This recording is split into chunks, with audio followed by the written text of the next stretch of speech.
জসিম নামে একটা ছেলে আমাকে এই গল্পটা লিখে পাঠিয়েছে। আমার আর তামান্নার প্রথম পরিচয় হয় স্কুলে। আমরা দুজনে ছিলাম শুধু বন্ধু। টিফিনের পর আমরা দুজনে বসে একসঙ্গে অনেক গল্প করতাম। কখনো পড়াশোনা নিয়ে কথা হয়, আবার কখনো এইরকম কথা হয়। কখন জানি তামান্নাকে আমি ভালোবেসে ফেলেছি, আমি নিজেও জানি না। তামান্না একটু হাসি খুশি ভাবের মেয়ে ছিল, ও একটু বেশি হাসতো। তারপর থেকে প্রতিদিন আমি স্কুলে আসতাম।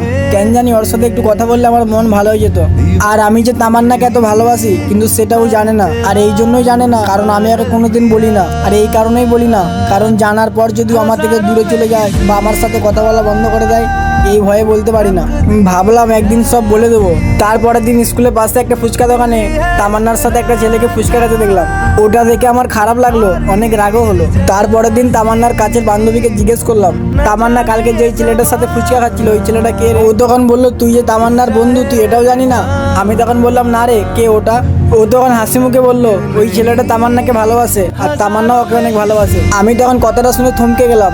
ও তখন বললো, কি রে, কি হলো? আমি তখন মুচকে এসে বললাম, ওই কিছু না রে। এইভাবে আমার স্কুল লাইফে না বলা ভালোবাসা স্কুল লাইফেই শেষ হয়ে গেল। আর এরকম কার মনের কাহিনী বানিয়ে দেবো, কমেন্টে বলে দিও।